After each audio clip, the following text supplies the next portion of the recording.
ടാറ്റയേക്കാൾ, ബിർളയേക്കാൾ, ഗോയലിനേക്കാൾ, അംബാനിയേക്കാൾ, അദാനിയേക്കാൾ വലിയ കൂത്തക മുതലാളിമാരെക്കാൾ സമ്പത്തുള്ള പാർട്ടിയായി കേരളത്തിലെ മാർക്സിസ്റ്റ് പാർട്ടി മാറുമ്പോ സമസ്ത മേഖലകളും പരാജയപ്പെടുത്തി മുന്നോട്ട് പോകുന്നവരായി ഈ സഖാക്കൾ മാറുമ്പോ എല്ലാവരും ചോദിക്കുന്ന ചോദ്യം, ഈ പാർട്ടി എന്തിനു വേണ്ടി?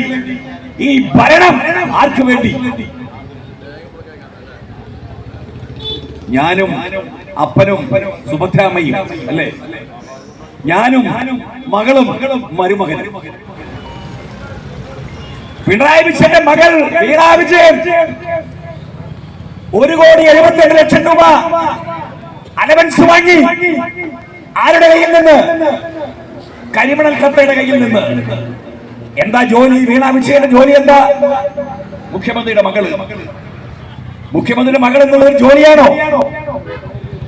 കേരളത്തിന്റെ മാർക്സിസ്റ്റ് പാർട്ടിയുടെ സർവ്വസൈന്യാധിപനായ സഖാവ് പിണറായി വിജയന്റെ മകൾ, കേരളത്തിന്റെ മുഖ്യമന്ത്രിയുടെ മകൾ, മുഖ്യമന്ത്രിയുടെ മകൾക്ക് 172 ലക്ഷം രൂപ കരിമണൽ കമ്പനിക്കാർ കൊടുത്തു എന്ന് പറയുമ്പോ, അലവൻസായി കൊടുത്തു എന്ന് പറയുമ്പോ എന്തിന്റെ പേരില?